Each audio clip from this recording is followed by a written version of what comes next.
Speaking at the Munich Security Conference over the weekend, former Vice President Joe Biden tried his best to imitate his former boss, Barack Obama, by apologizing for America, implying that the Trump administration is an embarrassment. Trying to curry favor with Europeans who hold America in contempt, Biden said, "The America I see values basic human decency, not snatching children from their parents or turning our back on refugees at our border. Americans know that's not right. The American people understand plainly that this makes us an embarrassment. The American people know, overwhelmingly, that it is not right. That it is not who we are." As the Washington Examiner reported, Biden added, "While I cannot speak today as an elected government official who is able to set policy, I can speak as a citizen. I can offer insight into my country. I know we've heard a lot today about leadership, but in my experience, leadership only exists if somebody and others are with you. Leadership in the absence of people who are with you is not leadership." Despite the fact that Biden was clearly attacking the Trump administration in public,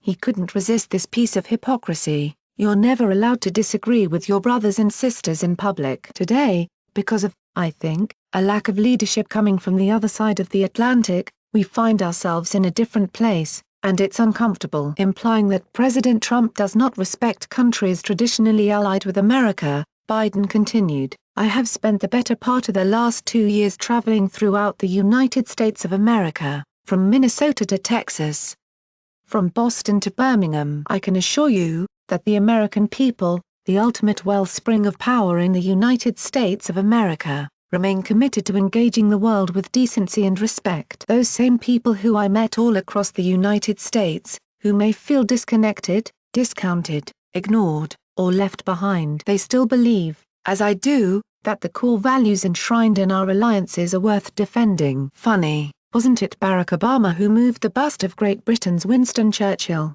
arguably the most important leader of the 20th century, out of the Oval Office? Wasn't it Obama who cancelled a missile defense system in Poland, triggering the Polish president to slam him for doing so? And wasn't it Barack Obama who went on an extended apology tour for America, saying in France 2009, "In America, there's a failure to appreciate Europe's leading role in the world. Instead of celebrating your dynamic union and seeking to partner with you to meet common challenges, there have been times where America has shown arrogance and been dismissive, even derisive."